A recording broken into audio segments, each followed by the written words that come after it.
قال الله تعالى في محكم تنزيله: أعوذ بالله من الشيطان الرجيم من همزه ونفخه ونفسه. قل إنما حرم ربي الفواحش ما ظهر منها وما بطن والإثم والبغي بغير الحق وأن تشركوا بالله ما لم ينزل به سلطانا وأن تقولوا على الله ما لا تعلمون. معزز حاضرین جمعہ، بزرگوں، نوجوان دوستوں اور اسلامی ماں اور بہنوں، آج کے خطبہ جمعہ میں ایک آیت کریمہ کی ہم آپ کے سامنے تشریح کریں گے. اگر پوری آیت میں جو اہم پیغام ہے وہ یہ ہے کہ اللہ تبارک و تعالی نبی کریم صلی اللہ علیہ وسلم کے ذریعے امت تک یہ پیغام پہنچانا چاہتا ہے: اے مومنو، جیسے تم حلال کام کرتے ہو اپنے آپ کو حرام کاری سے بھی بچاؤ. اس میں کیا اہم چیزیں ہیں؟ سب سے پہلے اللہ تعالیٰ نے فحش باتوں کا تذکرہ کیا ہے. دوسرے نمبر پر اللہ نے جس چیز سے ہمیں رکنے کا حکم دیا ہے وہ ہے گناہ سے اور ناحق ظلم کرنے سے. اور تیسری نمبر پر اللہ نے جس بات کی تاکید فرمائی، کہا اللہ کے ساتھ شرک نہ کرو کیونکہ شرک کے لیے کوئی دلیل نہیں دنیا میں. اور آخری میں اللہ نے کہا کہ تم اللہ پر وہ بات نہ کہو تم نہ جانتے ہو. معزز حاضرین، آیت کا ترجمہ سنیے، انشاءاللہ اس کے بعد آگے بڑھتے ہیں. اللہ تعالیٰ فرماتا ہے: اے محمد صلی اللہ علیہ وسلم، میرے رب نے فحش کاموں کو حرام کر دیا ہے، چاہے وہ ظاہر ہوں یا باطن ہوں، یا چھپ کر ہوں یا ظاہر ہوں. والاسم والبغی بغیر الحق، اور اللہ تعالیٰ نے گناہ کو اور ناحق ظلم کرنے کو بھی ناپسند کیا ہے. اور اللہ نے اس بات کو بھی حرام قرار دیا ہے کہ تم اللہ کے ساتھ شرک کرو جس پر اللہ نے کوئی دلیل نہیں اتاری.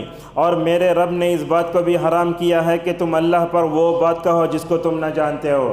معزز حاضرین، اللہ تعالیٰ ہمارا رب ہے، ہم اس کا اقرار کرتے ہیں سورہ فاتحہ میں الحمدللہ رب العالمین. لہٰذا وہ مختلف طریقوں سے اپنے بندوں کی تربیت فرماتا ہے. چنانچہ اللہ تبارک و تعالیٰ نے کائنات میں جو نظام رکھا ہے حلال و حرام کا، حلال کیا ہے اللہ نے بیان کیا، حرام کیا ہے اس کو بھی اللہ اور کے رسول صلی اللہ علیہ وسلم نے بیان فرمایا. چنانچہ ایک نعمان ابن بشیر رضی اللہ تعالیٰ عنہ فرماتے ہیں کہ رسول اکرم صلی اللہ علیہ وسلم نے فرمایا: الحلال والبین والحرام بین. آپ نے فرمایا کہ حلال بھی واضح ہے، حرام بھی واضح ہے، ان دونوں کے درمیان میں کچھ چیزیں ایسی ہیں جو مشتبہ چیزیں ہیں، لہٰذا ان کو چھوڑ دینا چاہیے. حلال کیا ہے، حرام کیا ہے، اللہ تعالیٰ نے اس کو بتانے کے لیے نبیوں کو بھیجا. اللہ تعالیٰ نے حلال و حرام کی وضاحت کے لیے کیا کیا؟ رسول اکرم صلی اللہ علیہ وسلم مبعوث فرمایا. آپ دیکھیے، اس سے پہلے اس روئے زمین پر یہود و نصارہ رہا کرتے تھے. اللہ تعالیٰ نے حلال و حرام کا اتارا تھا توریت و انجیل میں. لہٰذا بنی اسرائیل کو ہم دیکھتے ہیں کہ وہ شرارت کرتے تھے، اللہ کی حرام کردہ چیزوں کو حلال کرتے، حرام کو حلال کر لیتے، لہٰذا وہ ہلاک ہو گئے. لہٰذا یہ سمجھ میں آیا کہ حلال و حرام کے باب میں بے اعتدالی برتنا اور اللہ کی حرام کردہ چیزوں کو حلال کرنے سے اللہ کا غصہ اترتا ہے. اس وقت مجھے ایک روایت یاد آتی ہے، اللہ تعالیٰ فرماتا ہے سورہ توبہ میں: اتخذوا احبارهم ورهبانهم اربابا من دون اللہ. اللہ نے بیان فرمایا کہ یہود و نصارہ نے اپنے علماء کو رب بنا لیا ہے. عدی بن حاتم رضی اللہ عنہ جو نصرانی تھے، رسول اکرم صلی اللہ علیہ وسلم کے پاس اپنے گلے میں ایک چین ڈال کر آئے. آپ نے پوچھا: عدی کیا ہے یہ؟ کہا: یا رسول اللہ، میں جب نصرانی تھا تو اس وقت یہ پہنا تھا. آپ نے کہا کہ بت پرستی کی جتنی چیزیں اسے نکالو. اس موقع پر نبی کریم صلی اللہ علیہ وسلم نے آیت کی تلاوت فرمائی: یہود و نصارہ نے اپنے علماء کو رب بنا لیا ہے. اس موقع پر حضرت عدی نے پوچھا: یا رسول اللہ، کہاں یہود و نصارہ نے اپنے رب کو علماء بنا لیا، اپنے رب کو معبود بنا لیا ہے؟ تو اللہ کے نبی نے ان سے پوچھا: اے عدی بتاؤ، تمہارے علماء نے جس چیز کو اللہ نے حلال کیا اس کو حرام کیا، اور جس چیز کو حرام کیا اس کو حلال کیا؟ عدی نے کہا: ہاں یا رسول اللہ. اس موقع پر نبی کریم صلی اللہ علیہ وسلم نے فرمایا: دیکھو، حلال و حرام کا حق اللہ کو چھوڑ کر دوسروں کو دینا گویا ان کی عبادت کرنے کے مترادف ہے. رسول اکرم صلی اللہ علیہ وسلم دنیا میں کیوں آئے، اس کے بعثت کے مقاصد اللہ تعالیٰ کئی آیتوں میں بیان فرمایا. سورۃ الاعراف میں فرمایا: وَيُحِلُّ لَهُمُ الطَّيِّبَاتِ وَيُحَرِّمُ عَلَيْهِمُ الْخَبَائِثَ. اللہ تعالیٰ نے رسول اکرم صلی اللہ علیہ وسلم کو دنیا میں نبی بنا کر بھیجا تاکہ لوگوں کو آپ بتائیں کہ حلال کیا ہے، حرام کیا ہے. آپ سن لیجئے، عموماً خطبات جمعہ میں ہم خطبہ کو دیکھتے ہیں جنرل نالج زیادہ دیتے ہیں، یہ بات غلط ہے۔ خطبات میں کیا ہونا چاہیے؟ خطبات میں آنے والے جمعہ تک امت کے سامنے ایک لاہ عمل ہونا چاہیے۔ خطیب وہی ہوتا ہے جو قرآنی آیتیں پڑھتا ہے، خطیب وہ ہوتا ہے جو ماشاءاللہ حدیثوں سے، اقوال سلف سے امت کو مکمل طور پر سمجھاتا ہے۔ آپ قرآن کریم میں دیکھیں، اللہ تعالیٰ نے حلال لفظ بتانے کے لیے طیبات کا لفظ استعمال فرمایا، اور حرام کے لیے اللہ تعالیٰ خبائث کا لفظ استعمال فرماتا ہے۔ تو اس میں کیا حکمت ہے؟ علماء کہتے ہیں کہ الطیبات کا مطلب آپ دیکھیں، اللہ تعالیٰ نے جس چیز کو حلال کیا ہے ہماری فطرت بھی، ہماری عقل بھی اس کو پسند کرتی ہے۔ حرام چیز کیا ہوتی ہے؟ جس کو دیکھتے ہی انسانی عقل فطرت گھن کھاتی ہے۔ آپ گائے کو دیکھ لیجئے، اس سے دیکھ کر کوئی بھی گھن نہیں کھاتا، مگر خنزیر کو دیکھتے ہی شریعت گھن کھاتی ہے۔ لہذا سمجھ میں آیا کہ اللہ تعالیٰ نے جن چیزوں کو حلال کیا ہے اس میں انسانی فطرت کا اور عقل کا پورا لحاظ رکھا ہے۔ اللہ تعالیٰ نے سورہ بقرہ میں ایک جگہ کہا، یا ایھا الناس کلوا مما فی الارض حلالا طیبا۔ دیکھو، اللہ نے مومنوں سے نہیں کہا، سارے انسانوں سے کہا، قیامت تک پیدا ہونے والے سارے لوگوں سے کہا، اے لوگوں، دنیا میں جو حلال چیزیں ہیں وہ مکمل طور پر حلال کھاؤ، حرام نے انسان کو نہیں کھانا چاہیے۔ حلال و حرام میں جو فرق ہوتا ہے، آپ دیکھیں یہودی کو، نصرانی کو، مجوسی کو، کسی غیر مسلم کو، وہ اللہ کی حلال و حرام میں فرق نہیں کرتا، مگر ایک مومن کیا کرتا ہے؟ اللہ کی حلال کردہ چیزوں کو کھاتا ہے، حرام سے اپنے آپ کو بچاتا ہے۔ ایک جملہ سنیے، اللہ تعالیٰ جن چیزوں کو حلال کرتا ہے نا، اس کو انجام دینا جیسے عبادت ہے، ویسے اللہ تبارک و تعالیٰ جن چیزوں سے روکتا ہے ان چیزوں سے رک جانا بھی عبادت ہے۔ اگر ہم زنا سے رکتے ہیں تو عبادت ہے، جاتے ہوئے اجنبی لڑکی نظر آ رہی ہے، اپنی نگاہوں کو نیچے رکھتے ہیں، الحمدللہ یہ بھی عبادت ہے۔ لہذا حرام چیزوں سے دوری اختیار کرنا، بچنا، پرہیز کرنا، یہ اللہ کا حکم ہے، رسول صلی اللہ علیہ وسلم کا حکم ہے، اور اللہ کی یہ بندگی ہے۔ پورے قرآن میں آپ دیکھیں، سورہ بقرہ سے لے کر سورہ ناس تک اللہ تبارک و تعالیٰ کئی چیزیں حرام کرتا ہے، مگر میں سب سے پہلے آپ کے سامنے وہ چیز ذکر کرتا ہوں، قرآن کریم کی دوسری صورت، اللہ تبارک و تعالیٰ نے اس میں ایک بات یہ بتائی، سب سے پہلے اللہ نے جس حرام کام سے روکا وہ ہے شرک۔ اللہ نے فرمایا فَلَا تَجْعَلُوا لِلَّهِ أَنْدَادًا وَأَنْتُمْ تَعْلَمُونَ۔ اور اللہ تعالیٰ جب چیزوں کو حرام کرتا ہے تو وہ حرام کے مجالات بھی بہت ہیں۔ وہ کیا کیا ہیں؟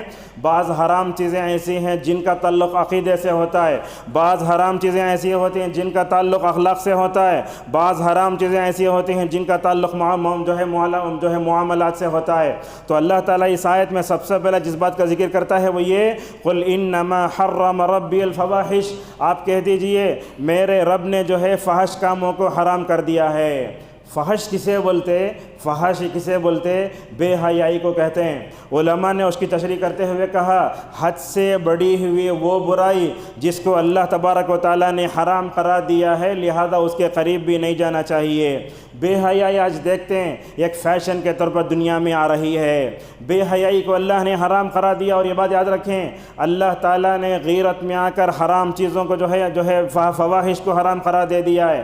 چنانچہ حضرت عبداللہ مسعود رضی اللہ عنہ فرماتے ہیں، رسول اکرم صلی اللہ علیہ وسلم نے فرمایا، اللہ کو اتنی غیرت آتی ہے، اسی غیرت کی وجہ سے اللہ تبارک و تعالیٰ نے جو ہے کیا کر دیا ہے؟ فحش چیزوں کو حرام قرار دے دیا ہے۔ اس آیت کے آگے پیچھے دیکھیں آپ، ایسے ہوتا تھا کفار مکہ ننگا طواف کرتے تھے کعبۃ اللہ کا۔ اللہ کے نبی مکے میں ہیں، یہ سب دیکھ رہے ہیں، مکے کا 13 سال دور پورا گزرا، وہ ننگے طواف کرتے تھے۔ اور اس کے بعد کیا کرتے؟ اللہ کے نبی جب نماز پڑھتے تو تالیاں بجاتے، سیٹیاں بجاتے۔ اللہ تبارک و تعالیٰ نے آیتیں اتاری، اے آدم کے بیٹو، جب تم نماز کو جاؤ تو ذرا بن ٹھن کے جاؤ۔ ہماری جماعت میں بھی ہم دیکھتے ہیں کہ لوگ بغیر ٹوپی کی نماز پڑھ لیتے ہیں، اور اس کا بھی شرعی حکم کیا ہے مجھے بتانے دیجئے، کیونکہ اس مسئلے کو لے کر جو ہے امت میں دیکھتے ہیں افراتفری ہے، افراط و تفریط ہے، اور اس کے بعد غلو بھی ہے۔ نماز کو آتے ہوئے انسان کو بن ٹھن کے آنا چاہیے جیسے اللہ حکم دیتا ہے، مگر عورتیں اس سے مستثنیٰ ہیں۔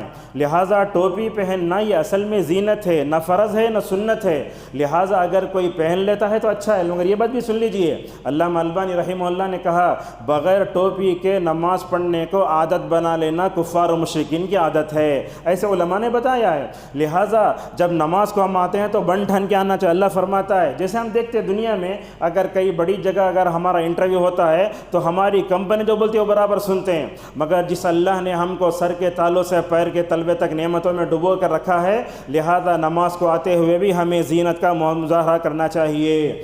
جب کفار مکہ ننگے طواف کرتے تھے تو ان سے کہا جاتا ہے ایسا کیوں کرتے؟ تو وہ لوگ بولتے ان اللہ یامر بالفحشاء، اللہ تعالیٰ نعوذ باللہ فحش کاموں کا حکم دیتا ہے۔ اللہ نے رد کرتے ہوئے کہا قل ان اللہ لا یامر بالفحشاء، اللہ تعالیٰ فحش کاموں کا حکم دے نہیں سکتا۔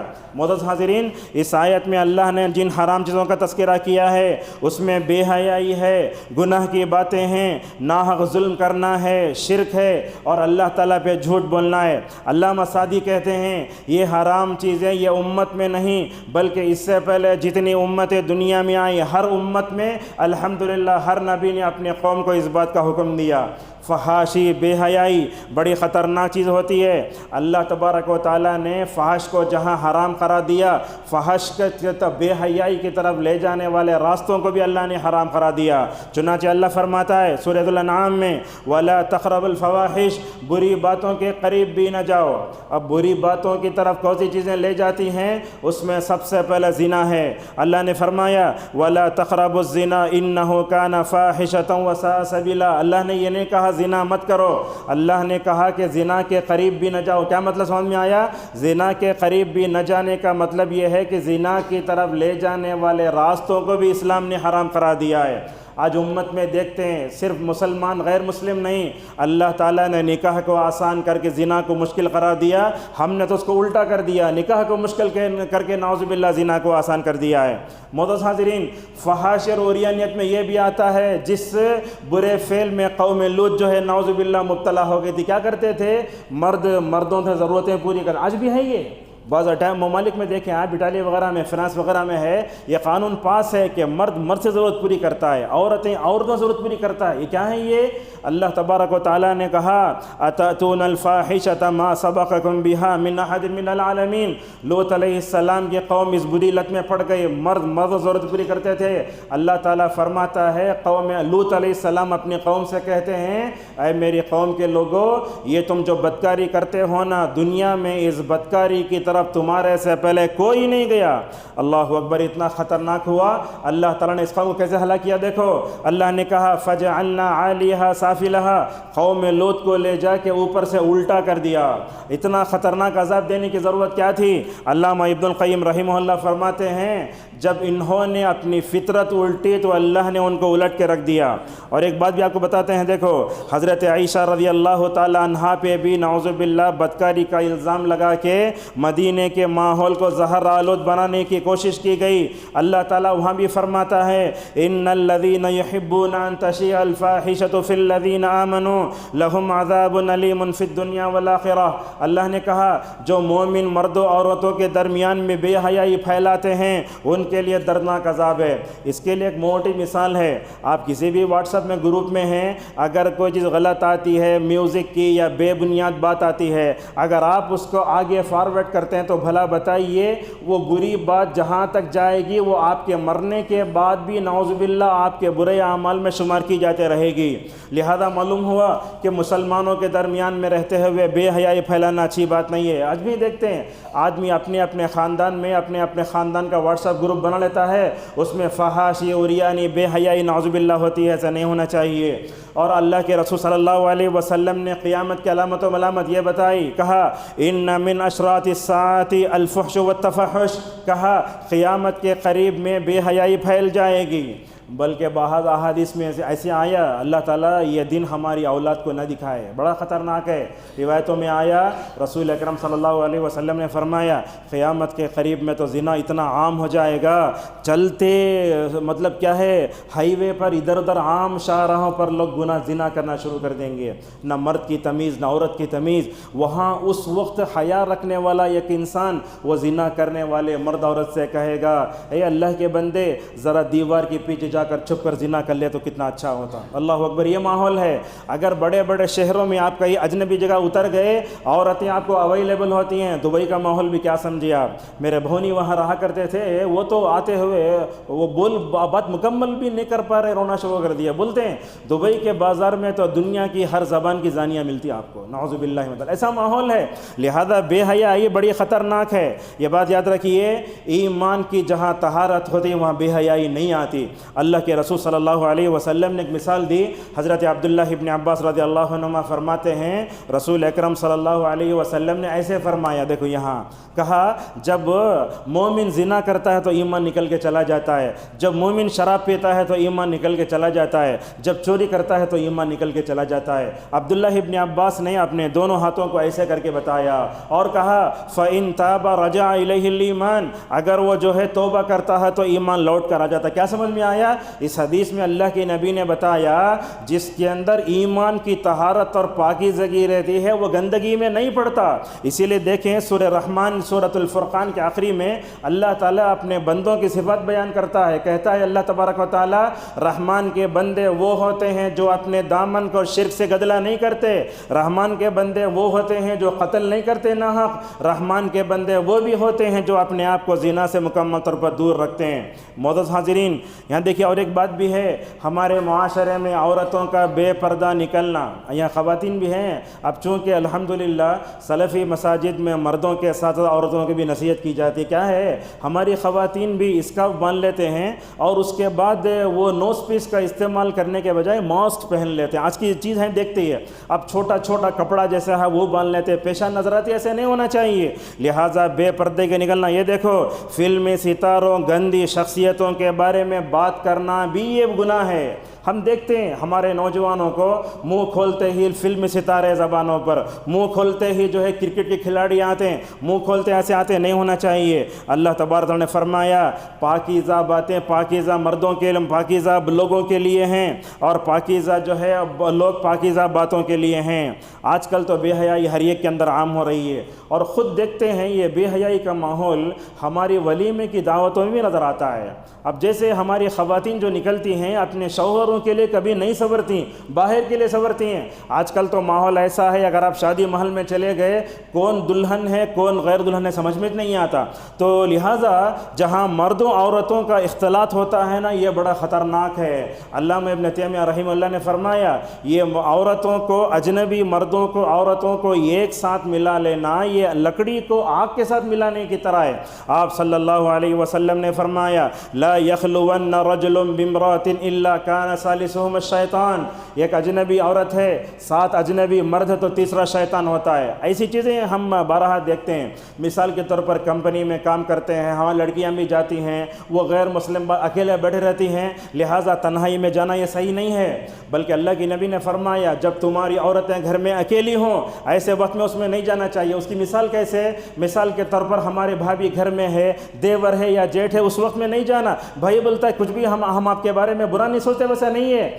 اجنبی مرد اور اجنبی عورت اکیلے نہیں ہونا چاہیے. اس کی مثال دیتے دیکھو رسول اکرم صلی اللہ علیہ وسلم اعتکاف میں بیٹھے تھے. اعتکاف میں جب بیٹھے تھے تو حضرت صفیہ رضی اللہ عنہا رسول اکرم صلی اللہ علیہ وسلم کو کھانا لانے کے لیے آئی تھی. وہ کھانا لے لیے اور اللہ کے نبی صلی اللہ علیہ وسلم صفیہ رضی اللہ عنہ بیوی کو مسجد کے دروازے تک چھوڑنے گئے. مسجد کے دروازے پر کھڑے ہو کر بات کر رہے تھے تو جیسے ہی بات کرتے تھے دو آدمیوں کا گزر وہاں سے ہوا.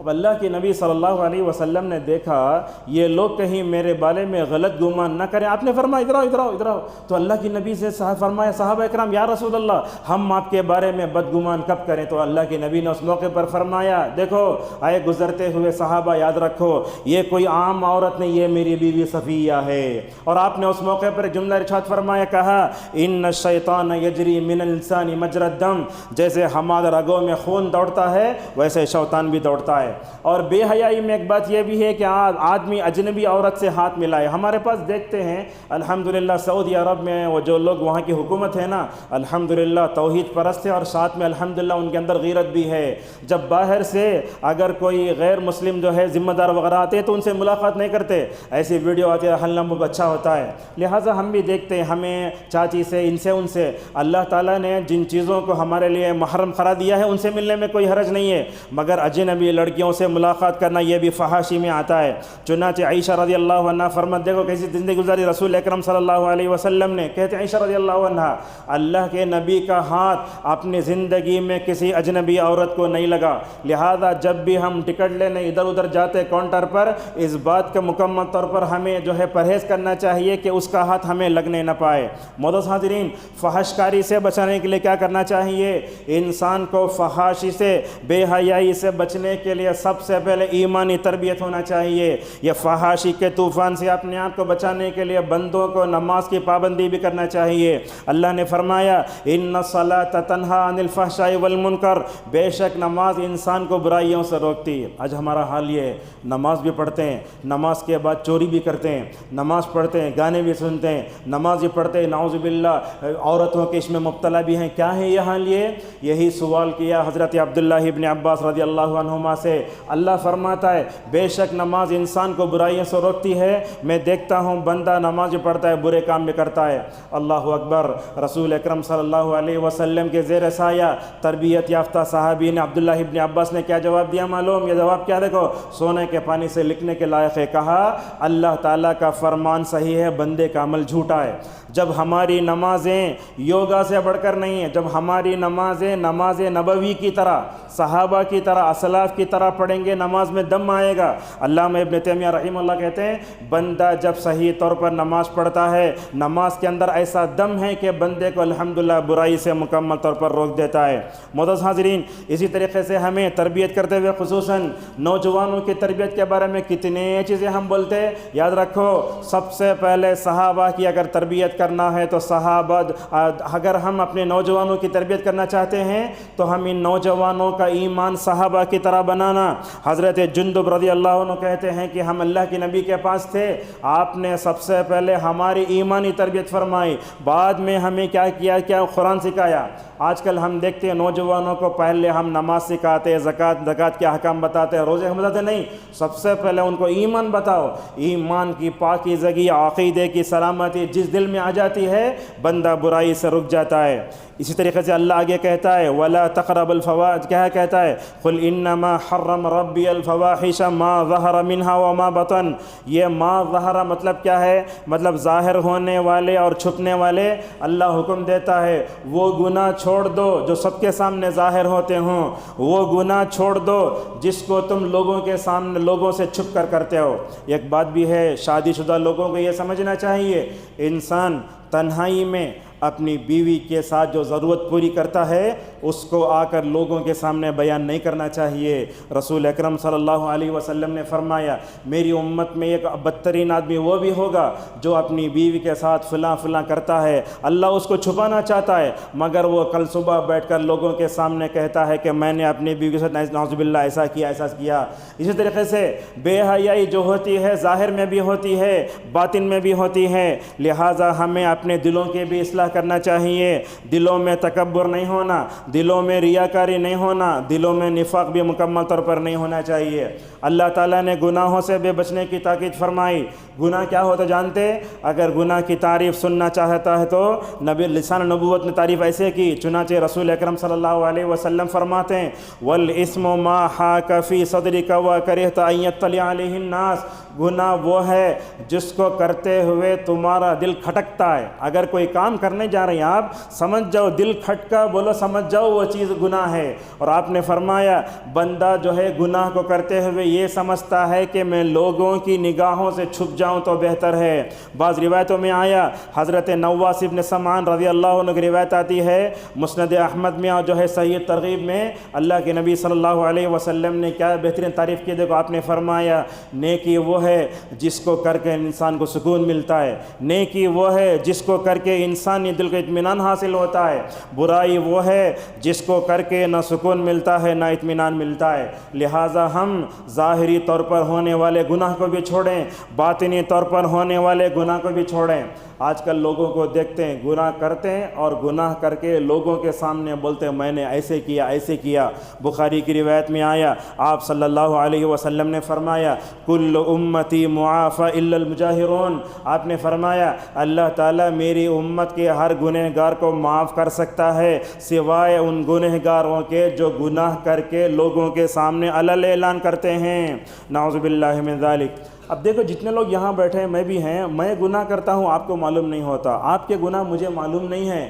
امام احمد رحمہ اللہ بولتے اللہ تعالیٰ اگر ہمارے گناہوں پر پردہ نہ ڈالتا نا ہم ایک دوسرے کے سامنے ذلیل ہو جاتے۔ اللہ اکبر، گناہوں پر پردہ ڈال کے رکھا ہے، لہذا جب اللہ تعالیٰ گناہوں پر پردہ ڈال کے رکھا ہے، اللہ ستیر ہے، ان گناہوں کو لوگوں کے سامنے بیان کرنے کی ضرورت کیا ہے؟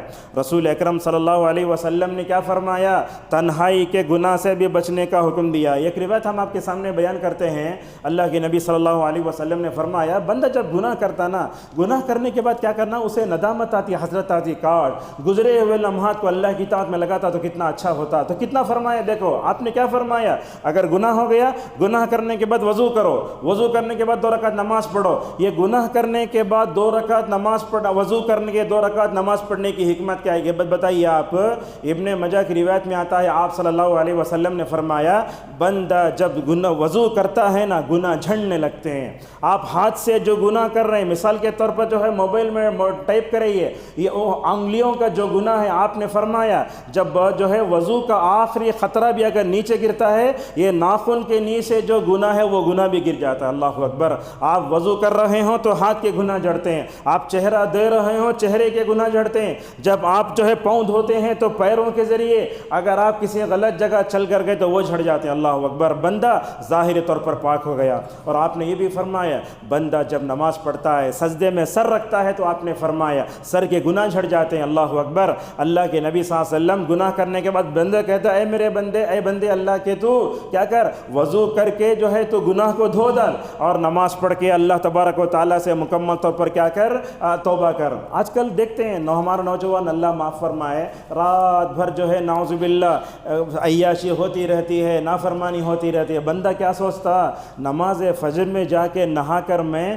نماز فجر سے پہلے مسجد کو چلا جاؤں گا میں، مگر چونکہ رات کا لمحہ لمحہ اللہ کے نافرمانی میں گزرا ہے اللہ تعالیٰ اسے نماز فجر سے پہلے سلا دیتا ہے۔ ایسا ہوتا ہے۔ لہٰذا خصوصاً یہ سوشل میڈیا کے زمانے میں تنہائی کے گناہ بہت ہو رہے ہیں، اور ہمارے گھر میں جو وائی فائی لگا ہے نا یہ دجال سے بڑا فتنہ ہے۔ یہ ہم نے اپنے بچوں میں اللہ کا ڈر پیدا نہیں کیا، ہم نے اپنے بچوں میں جو ہے خدا کا خوف پیدا نہیں کیا۔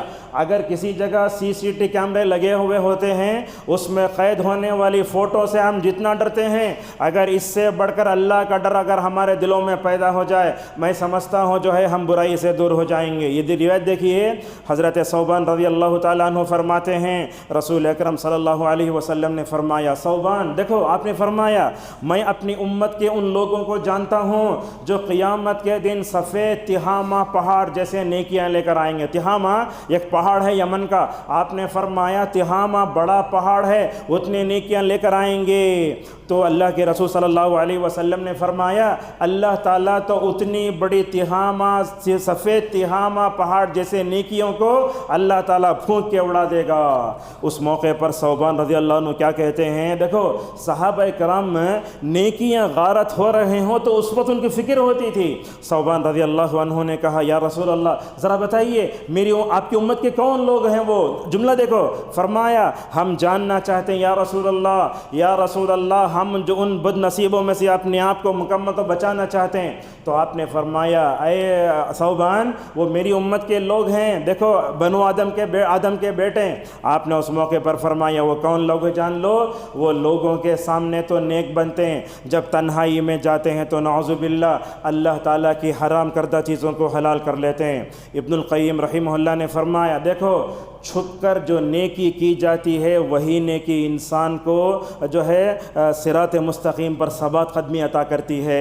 لوگوں کے سامنے نیک جو انسان بنتا ہے نا وہ اصل نیکی نہیں ہے، تنہائی آزمائش ہے۔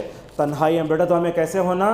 اللہ اکبر، وہ خوش نصیب ہوگا قیامت کے دن اللہ تعالیٰ کے عرش کے سائے میں ہوگا۔ آپ نے فرمایا رجل ذکر اللہ خالیا ففاضت عینا، یہ کیفیت ہمارے دلوں میں کبھی آئے کہ ذرا سوچئے ٹھنڈے دل سے اپنے دل پر ہاتھ رکھ کر۔ آپ نے فرمایا اللہ تعالیٰ کے عرش کے سائے میں ہوگا ایسا آدمی تنہائی میں بیٹھا ہو، اللہ یاد آیا ہو، اللہ کی محبت میں خوف میں تنہائی میں رویا ہو۔ معزز حاضرین، ہماری تنہائی کے گناہ بڑے خطرناک ہیں۔ آج کل ہر ایک آدمی کے پاس موبائل ہے، میں یہاں بولتا ہوں آخر میں بھول جاؤں گا ہم اپنے بچوں کو موبائل دیتے ہیں، ہمارے بچے تنہائی میں جا کر کیا دیکھتے نہیں معلوم ہوتا کیا ہے۔ ہمارے بچے تنہائی میں جاتے ہیں، غلط چیزیں دیکھ لیتے ہیں، ہسٹری میں جا کے ڈیلیٹ کر کے لا کے ہمارے پاس دے دیتے ہیں۔ ایسے بچوں سے کہنا چاہیے دیکھو میرے بیٹیوں یاد رکھو تم نے تو یہاں ڈیلیٹ کیا مگر اعمال نامے میں ڈیلیٹ نہیں ہوگا۔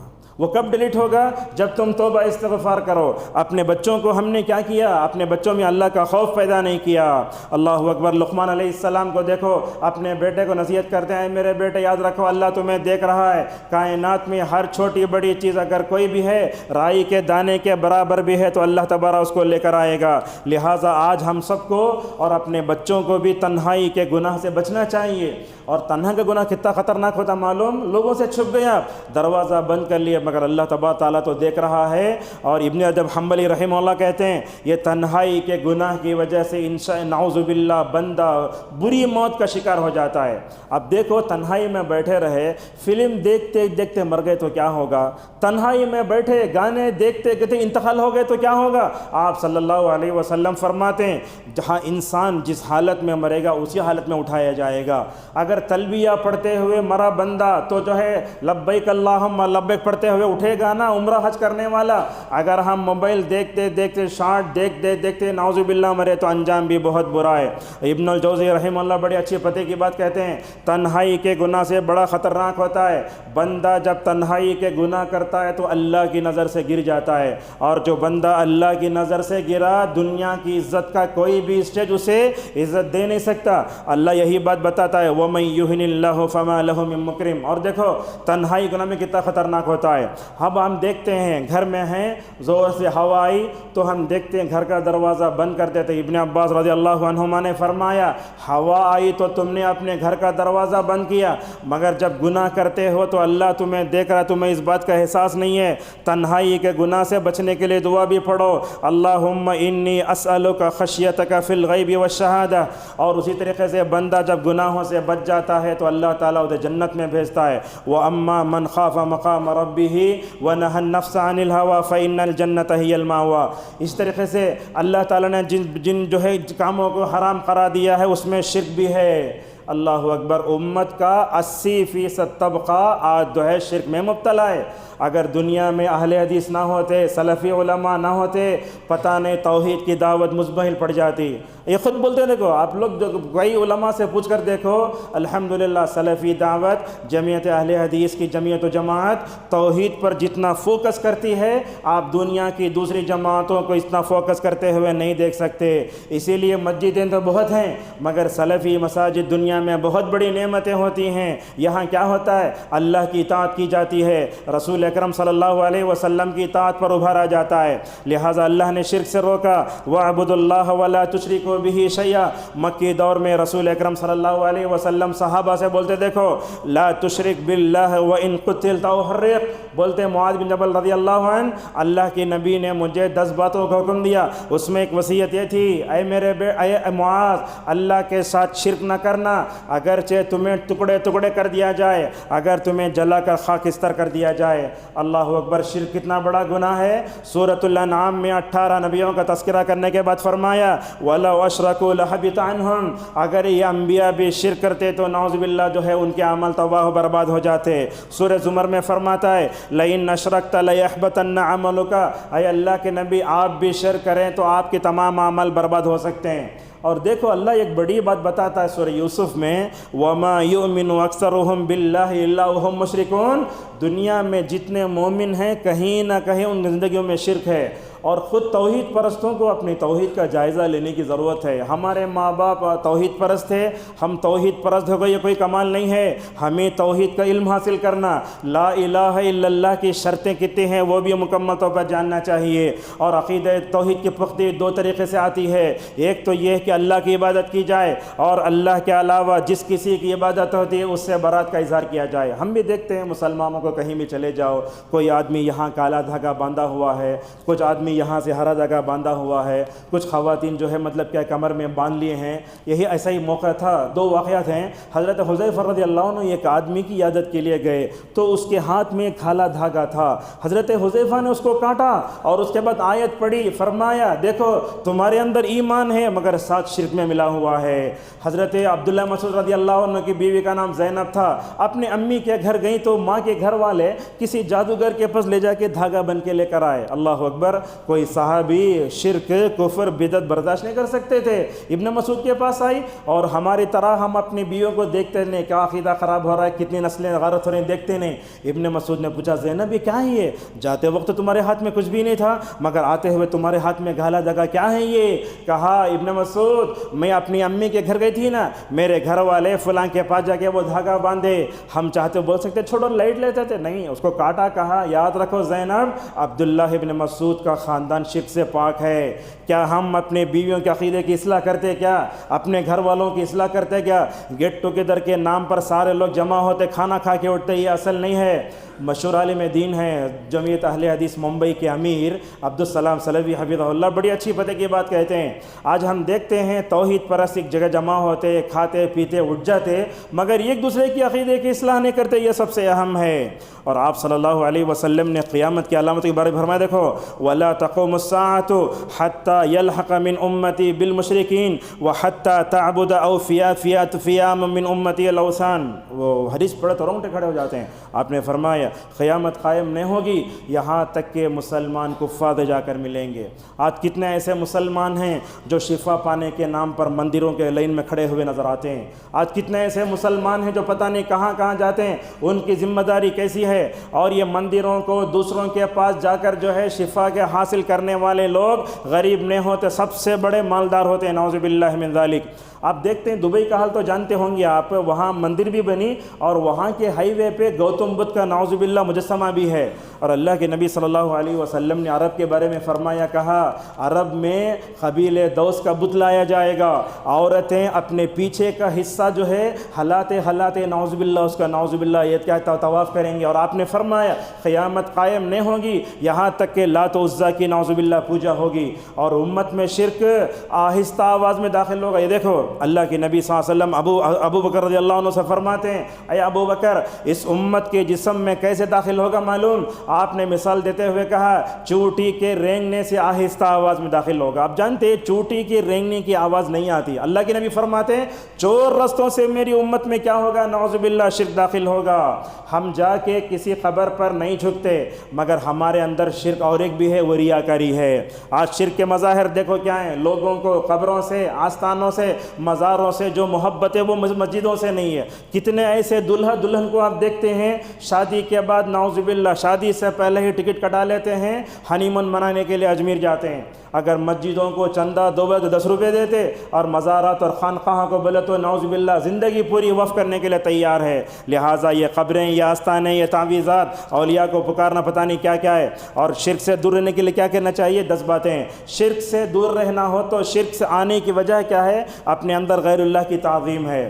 امت میں آپ بولیں گے جہالت ہے، میں بولتا ہوں امت میں جہالت ہے، سب سے بڑی جہالت عقیدے کی جہالت ہے۔ غلو، مشرکوں اور بدعتوں سے دوستی کرنا، ماحول کا اثر، قبر پرستی، اتباع ہوا، آباء و اجداد کی اندھی تقلید، شیطان، من گھڑت روایتوں کے پیچھے پڑ جانا۔ اور شرک سے بچنے کی دعا بھی ہمیں جاننا چاہیے۔ شرک سے بچنے کی دعا کیا ہے اور یہ دعا اللہ کے نبی نے کس کو سکھائی؟ یہ دعا رسول اکرم صلی اللہ علیہ وسلم نے ابو بکر کو سکھائی۔ آپ نے فرمایا ابو بکر جب تم محسوس کرو کہ تمہیں شرک کفر میں مبتلا ہونے کا خدشہ ہے، دعا پڑھو اللہم انی اعوذ بک ان اشرک بک شیئا وانا اعلم واستغفرک استغفرک لما لا اعلم، آپ نے فرمایا ابو بکر اگر یہ پڑھ لو گے نا اللہ تعالیٰ تمہیں شرک اکبر شرک اصغر سے مکمل طور پر کرے گا۔ اور آپ جانتے ہیں ہندوستانی ماحول میں ہم تقریباً 18% ہیں، 88% غیر مسلم ہیں۔ ایسے کفریہ مشرکانہ ماحول میں رہتے ہوئے اپنے ایمان کی، اپنے عقیدے کی، اپنی توحید کی حفاظت کرنا ہو، 3 نبیوں کی سیرتوں کو پڑھو۔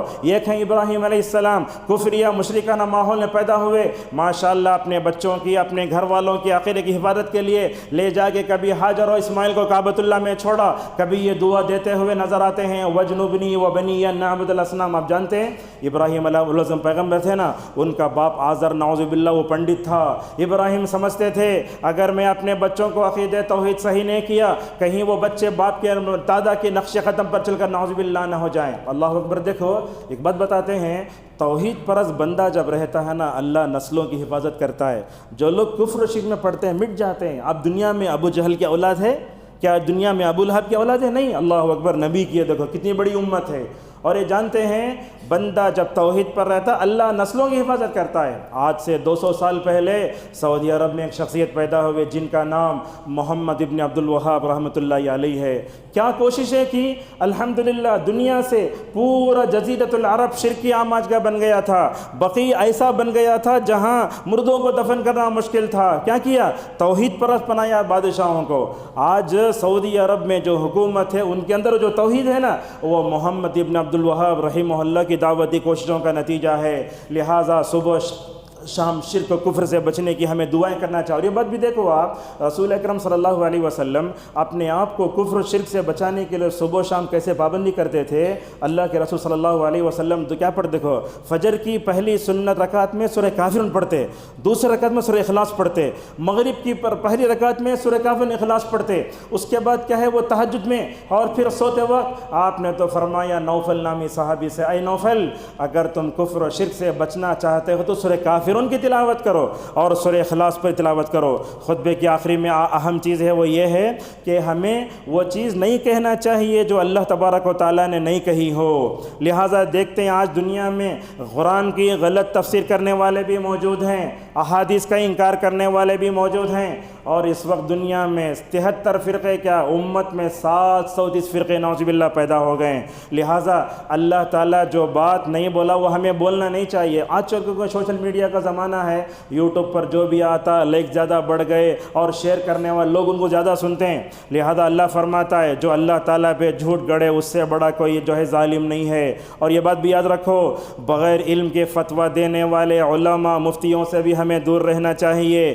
ایسے لوگ جو غلط بولتے ہیں خصوصاً غیر علماء کو ممبر دینا یہ بھی اچھی بات نہیں ہے۔ اور یاد رکھو اگر آپ نہیں جانتے تو صحیح ربانی علماء سے پوچھو۔ ہمارے پاس ہوتا کیا ہر خطیب کو عالم سمجھتے، یہ بات یاد رکھیں آپ، ہر عالم خطیب ہوتا ہے مگر ہر خطیب عالم نہیں ہوتا۔ لہٰذا ربانی علماء سے سوالات کرنا۔ دیکھو امام مالک رحمہ اللہ مدینے میں رہتے تھے، ایک آدمی دور سے چلتے ہوئے ان کے پاس آیا، آ کر کیا کیا 72 مسائل کے بارے میں پوچھا۔ انہوں نے کیا کیا معلوم؟ صرف 2 سوالات کے بارے میں جواب دیا۔ وہ آدمی بولنے لگا اے امام مالک میں اتنا دور سے آیا، میرے پیروں کے تلوے جو ہے گھس گئے، میں جا کے بولوں کیا امام مالک نہیں جانتے؟ آج کا اگر کوئی عالم ہوتا تو بولتا نہ امام مالک کیسے معلوم، جا کر بولو، اعلان کرو ان الامام مالک لا یدری، بولو امام مالک بول نہیں جانتے۔ لہذا بولتے جو آدمی نہیں جانتا بولتے نا انہیں سب سے بڑا عالم ہے۔ قیامت کے قریب میں کیا ہوگا؟ آپ صلی اللہ علیہ وسلم نے فرمایا لوگ کیا کریں گے، جاہلوں کو اپنا جو ہے مفتی بنا لیں گے، اور وہ جاہل مفتی قاضی جو ہوتا ہے جاہل قاضی، وہ نعوذ باللہ جہالت کی روشنی میں فتویٰ دے کر وہ خود بھی گمراہ ہوتا ہے اور دوسروں کو گمراہ کرتا ہے۔ لہٰذا آج کی بولنے کی بات یہ ہے، اللہ پر جھوٹ گھڑنے میں ایک چیز یہ بھی آتی ہے کہ ہم رسول اکرم صلی اللہ علیہ وسلم پر جھوٹ گھڑیں۔ چونکہ سوشل میڈیا کا زمانہ ہے، لوگ صحیح حدیثیں نہیں لیتے، اور خصوصاً دیکھتے ہیں سوشل میڈیا پہ کوئی سی تو بھی بات لکھ ڈال کے نیچے لکھتے ہیں رواہ مسلم، بولتے کہاں ہے؟ اب مسلم میں جاتے حدیث ہی نہیں ہے وہ۔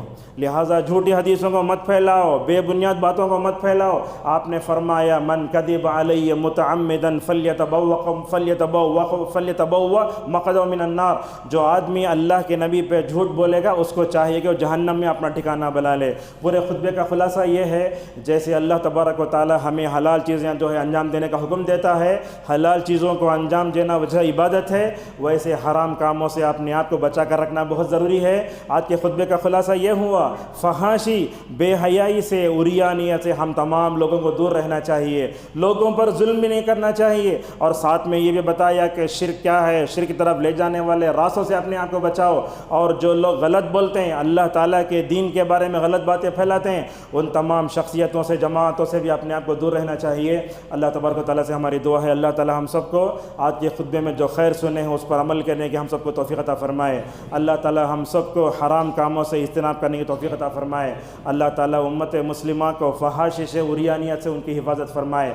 اللہ امت کے نوجوانوں کو، لڑکوں کو، لڑکیوں کو بے حیائی کے کاموں سے دور رہنے کی توفیق عطا فرمائے۔ اللہ تعالیٰ ہم سب کو ہر طرح کے گناہ سے بچا کر رکھے، ظاہری طور پر، باطنی طور پر، تنہائی کے گناہ، ہر گناہ سے اللہ ہماری حفاظت فرمائے۔ اللہ تعالیٰ ہماری مسلم خواتین کی حفاظت فرمائے۔ اللہ تعالیٰ ہماری نسلوں کی حفاظت فرمائے۔ اللہ تعالیٰ ہم سب کو ربانی علماء سے جڑ کر توفیق عطا فرمائے۔ اللہ تعالیٰ ہمارے حق میں امت میں خیر کا فیصلہ فرمائے۔ ہر طرح کے فتنے سے آنے والی آزمائش سے اللہ تعالیٰ ہماری حفاظت فرمائے۔ اللہ تعالیٰ نے جیسے ہمیں جمع یہاں فرمایا ہے، اللہ تعالیٰ ہم سب کو جنت الفردوس میں اپنے والدین، گھر والوں سے جمع فرمائے۔ آمین۔ وآخر دعوانا ان الحمد للہ رب العالمین۔